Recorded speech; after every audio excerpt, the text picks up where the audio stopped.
Regard, œil avisé, prunelles aiguisées, la midinale est aux aguets. Par Pierre Jacquemin, tous les jours à 12h30. Bonjour Martine Biard. Bonjour. Merci d'avoir accepté notre invitation. Vous êtes oratrice nationale de la France Insoumise.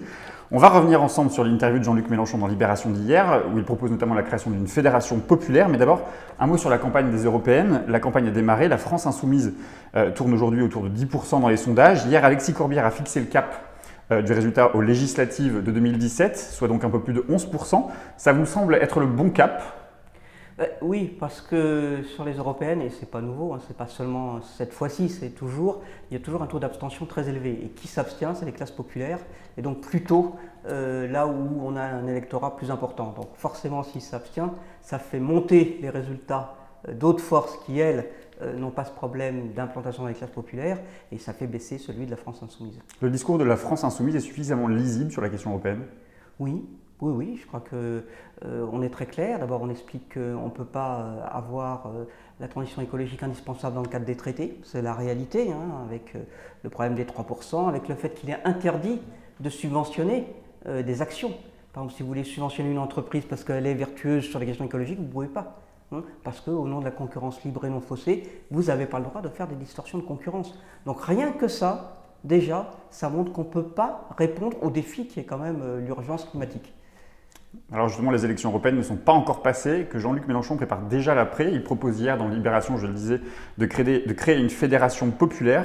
Pourquoi le faire maintenant ? Pourquoi ne pas l'avoir fait pour les européennes ? Ce n'est pas le même contexte. Les européennes, bon d'abord, cette fois-ci c'est une liste nationale, ce qui est nettement mieux, parce que ça permet un débat national, ce qui n'était pas le cas avec les listes soi-disant régionales. Et c'est un scrutin à la proportionnelle, donc en fait, on se rend compte que tout le monde veut se compter en allant aux élections européennes. Et puis, il y a des divergences sur les propositions par rapport à l'Union européenne. Donc déjà, rien que ça rendait impossible le fait d'aller ensemble à des élections avec d'autres forces, quoi. Nous, on a aussi un peu le bilan de ce qu'a été le Front de gauche, qui faisait qu'on était souvent obligé d'en rabaisser sur nos ambitions écologiques parce qu'il y avait des désaccords du côté du Parti communiste sur cette question. Et aujourd'hui, on ne peut plus se permettre ça. On ne peut pas avoir des ambitions écologiques au rabais. C'est exactement l'inverse. Pourtant, quand on entend les discours à gauche, que ce soit Benoît Hamon, Yann Brossat ou même Raphaël Glucksmann, on entend que l'urgence, elle serait l'urgence écologique, l'urgence climatique, vous l'avez dit, l'urgence démocratique, l'urgence sociale. Est-ce que vous comprenez que l'électorat de gauche a du mal à s'y retrouver quand même ? D'abord, maintenant, il faudrait définir qu'est-ce que l'électorat de gauche. Parce que la réalité, c'est qu'aujourd'hui, le champ politique est complètement explosé. Mélenchon, il a quand même fait les 20% de la présidentielle sur un électorat de gauche. Il a mobilisé l'électorat de gauche qui s'abstenait. Oui, mais peut-être justement parce que la manière dont il se positionnait, c'était pas de dire toute la gauche, unissez-vous derrière moi. Parce que d'abord, on sortait de 5 ans de François Hollande, qui a alors pulvérisé la gauche, parce que c'est lui qui a la responsabilité de ce qui s'est passé, disons, au bout d'un cheminement. Parce que c'est vrai que c'est peut-être un peu lourd de dire qu'il est le seul responsable, c'est le cheminement du Parti socialiste depuis déjà un certain temps, qui, en allant totalement sur le terrain du libéralisme, finalement fait que les Français disaient la gauche et la droite c'est pareil. Alors, on peut aussi dire que ce n'est pas spécifique au Parti socialiste français, c'est un peu le cheminement de l'ensemble de la social-démocratie européenne qui fait qu'à l'échelle de l'Europe, beaucoup d'électeurs et beaucoup de citoyens de manière plus générale, aujourd'hui, disent de toute façon, ils font les mêmes politiques, ils ne savent pas nous écouter, ils n'ont plus rien à voir avec le peuple, donc on ne veut plus en entendre parler. Donc je crois que déjà la campagne de 2017 est partie de cette réalité. Et ce qui est la réalité, je veux dire que ça nous plaise ou pas, c'est la réalité. Et là, on est toujours dans cette situation, encore plus, la révolte des Gilets jaunes montre cette situation, c'est-à-dire une partie de la population qui a un sentiment d'abandon, mais ce n'est pas seulement un sentiment, c'est la réalité. Quand on connaît un peu effectivement les territoires ruraux, tous les services publics qui ferment, il y a de moins en moins de commerce, les écoles ferment, et les métropoles sont des aspirateurs finalement à la population, laissant une autre partie de la population complètement délaissée. Donc d'un certain côté, le mouvement des Gilets jaunes exprime ça, et on peut se dire que, rétrospectivement, même si c'est toujours plus facile, rétrospectivement que de prévoir, rétrospectivement, finalement, ce n'est pas si surprenant qu'il y ait eu ce mouvement. Donc c'est à ce type de défi qu'il faut répondre. Je crois que la force de la France insoumise, dès le départ, que ce soit François Ruffin, parce que c'est un des premiers à avoir embrayé immédiatement, et Jean-Luc très vite aussi, c'est d'avoir compris justement que les Gilets jaunes, c'était pas comme beaucoup à gauche disaient, en essayant d'ausculter avec une loupe, non, là on a entendu un slogan raciste, là on a entendu... Bon, ce qui était le problème, c'est que la population est diverse. Pour la peine, vous diriez que la gauche, elle a été au rendez-vous de cette mobilisation, celle des Gilets jaunes, Non, elle a mis beaucoup de temps à s'y mettre, beaucoup de temps, en plus pinaillant à chaque fois sur c'est pas un mouvement pur, comme si ça existait, des mouvements purs, ça n'existe pas. Je rappelle toujours en riant que la révolution russe s'est faite sur la terre et la paix, et pas sur une révolution socialiste. Hein. Si on avait demandé aux Russes à l'époque, leur problème c'était ça, c'était la paix et la terre, et le manger. Bon. Et c'est toujours comme ça. La Révolution française s'est faite contre la royauté. Elle ne s'est pas faite au départ sur tout ce qui est venu ensuite, sur les libertés et ainsi de suite. Bon. Donc on est dans une situation identique au sens où il n'y a pas de mouvement pur. Donc c'est la première chose. Deuxièmement, on peut aussi être attristé du fait que le mouvement syndical n'ait pas été au rendez-vous. Et ça, c'est quand même un vrai problème. C'est-à-dire que ce n'est pas seulement le champ politique qui a explosé à gauche, c'est aussi maintenant le champ syndical. On n'arrive pas à mobiliser les salariés aux côtés de ceux qui se battent. Parce que les Gilets jaunes, ce n'est pas un hasard, ce sont souvent des précaires, des femmes seules, des salariés qui sont des petites entreprises, donc qui ont peu de contact avec des syndicats, parce que les syndicats sont quand même dans les plus grandes entreprises. Et quand je dis ça, je ne leur jette pas la pierre, c'est qu'il y a une telle répression maintenant, y compris dans les grandes entreprises, y compris dans les services publics, y compris dans la fonction publique, qu'il devient de plus en plus difficile de s'engager. Un mot quand même sur cette fédération populaire qui a été lancée dans le débat public hier par Jean-Luc Mélenchon. C'est la continuité de la France insoumise, c'est une nouvelle étape qui est proposée, c'est un changement de stratégie? Non, c'est pas un changement, c'est une nouvelle étape, oui. C'est-à-dire de dire, il faut absolument arriver à une convergence dans l'action et pour les élections. La prochaine échéance après les européennes sont les municipales. Bon, c'est important d'avoir des élus de combat dans les territoires municipaux et intercommunalités, puisque avec la fameuse loi sur les métropoles, les communes vont avoir de moins en moins de pouvoir. Et tout d'un coup, les citoyens vont se rendre compte que ça ne sert à rien d'aller voir le maire, parce que le maire va leur dire moi j'y peux plus rien, toutes les compétences ont été remontées aux intercos. Donc c'est important de se battre, et donc de se battre effectivement avec le maximum de force. Il y a eu une incompréhension hier qui a été assez médiatisée, et Jean-Luc Mélenchon a d'ailleurs souhaité revenir dessus en s'exprimant sur les réseaux sociaux. Il a voulu faire le point, et en tout cas une mise au point, parce que certains y ont vu un retour d'un appel à l'unité des gauches, ce qui n'est pas le cas. Donc c'est quoi cette fédération? Ça veut dire que c'est une ouverture sur l'ensemble des mouvements politiques, des mouvements sociaux, des mouvements intellectuels. C'est fédérer du coup le peuple tel que la France insoumise le propose? Oui, c'est exactement ça. C'est fédérer tous ceux qui sont disposés à la lutte.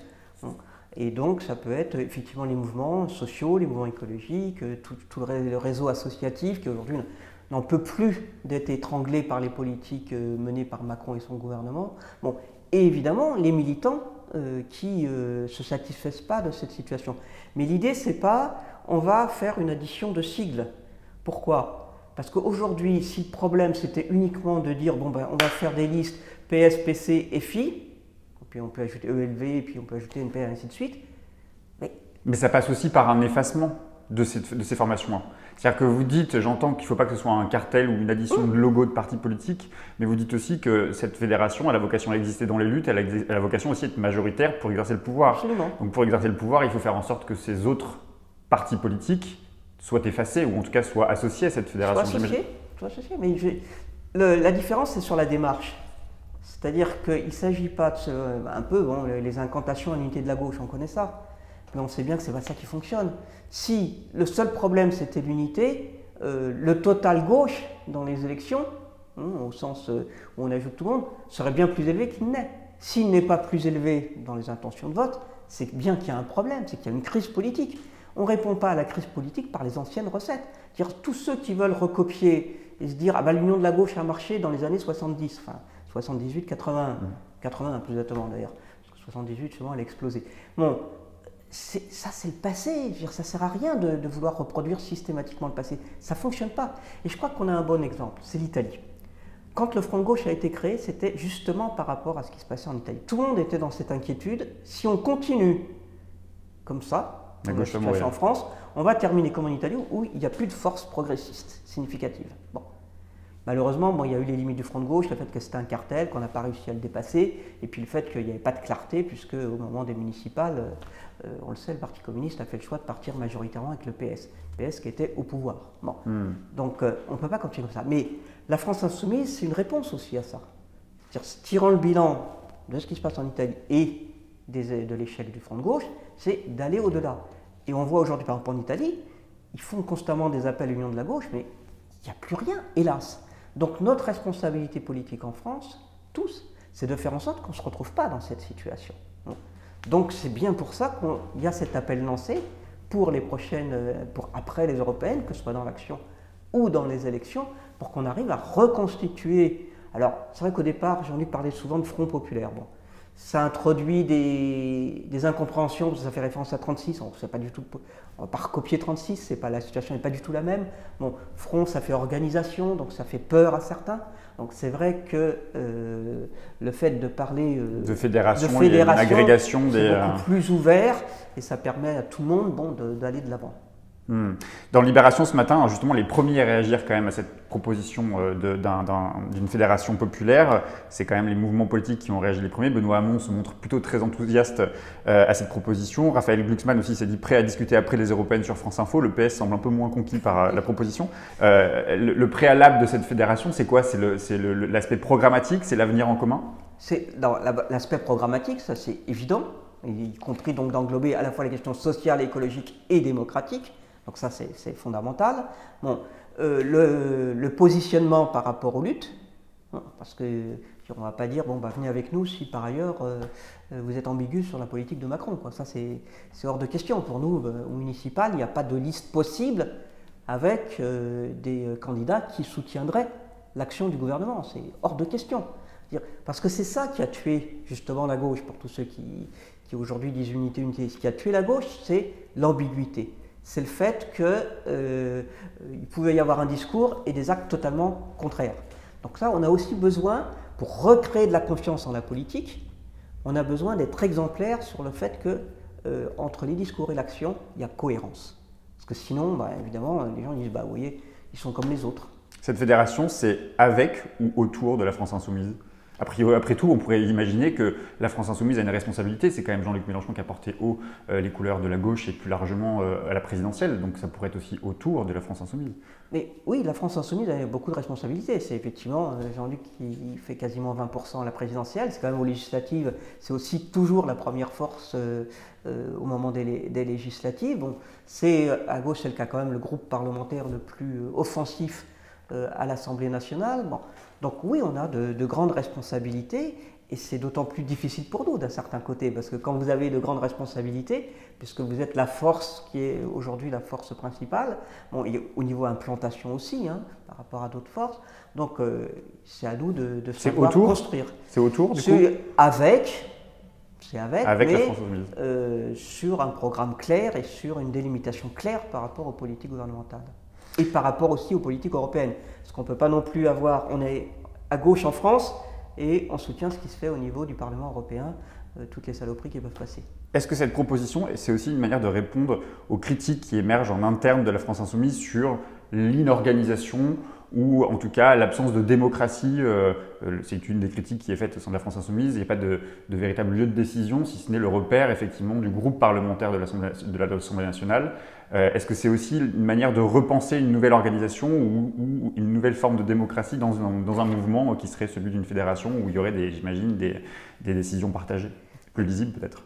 Pour l'instant, on avance doucement. Sur les questions de démocratie au sein de la France insoumise, comme par hasard, ceux qui portent les critiques en général sont ceux qui, à un moment donné, se retrouvent en difficulté.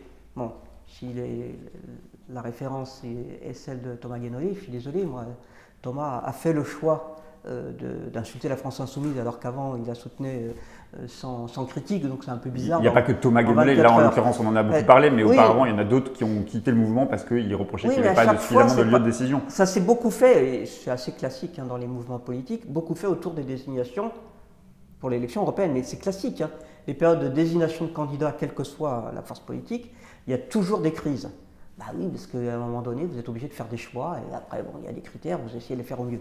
Bon, maintenant, sur le fonctionnement de la France insoumise, bon, on apprend en marchant. On a du mal à trouver un type de fonctionnement. Et, ceux qui nous critiquent feraient bien de penser aussi comment trouver tous ensemble un type de fonctionnement qui ne soit pas les fonctionnements hérités du passé, qui sont des fonctionnements verticaux avec des clientèles, parce que c'est quand même beaucoup ça. Moi je viens des Verts, j'ai quand même connu ça. Les tendances étaient quand même beaucoup des clientèles, et après bon, sur la liste aux européennes, on se répartit en fonction du pourcentage de chaque tendance, le nombre de places bien placées. Bon, ça n'a pas d'intérêt. Donc il faut arriver à trouver une autre forme de fonctionnement, et ça c'est pas simple. C'est ça notre complexité. Donc après les européennes, bon, on va mettre des choses en place pour arriver à trouver des coordinations qui permettent d'avoir à la fois un fonctionnement à la base où il n'y a pas de directive qui tombe du haut, bon, et à la fois quand même coordonner notre action. D'autant que si on a maintenant, donc on aura le groupe à l'Assemblée nationale, on va avoir donc des députés au niveau européen, plus la France insoumise en tant que mouvement. Donc effectivement, il faut coordonner tout ça. J'ai une dernière question, Martine Billard. Ce soir, Emmanuel Macron présentera les conclusions du grand débat national. Franchement, vous en attendez quelque chose? J'en attends rien de positif. C'est bien ça qui est dramatique, c'est-à-dire que effectivement, la mobilisation c'était sur l'injustice fiscale, c'était ça, et l'injustice sociale. Et pour l'instant, ce dont il a été question, c'est au contraire d'aggraver encore les conséquences pour ceux qui ont le moins. Bon, notamment de nous expliquer qu'on va travailler un jour de plus gratuitement ou 4 heures de plus par semaine gratuitement, et ainsi de suite. Donc non, j'en attends le pire. Si ça s'était confirmé justement ce soir, l'appel à travailler plus, il ouvre une voie à une situation explosive, d'après vous? Ça va... Je ne suis pas Madame Soleil, donc je ne peux pas le dire, non. Mais c'est vrai que... Mais la mobilisation de ce samedi, qui risque d'être une grosse mobilisation, risque d'être renforcée par des annonces. La mobilisation risque d'être renforcée, et tant mieux. Bon. Et puis effectivement, il va falloir savoir, parce que si vous augmentez le travail de ceux qui sont au travail, si vous augmentez le temps de travail de ceux qui sont au travail, ça veut dire que vous créerez moins d'emplois pour ceux qui n'ont pas de travail. Parce que la réalité, c'est qu'on est dans une société où il y a de plus en plus d'automatisation.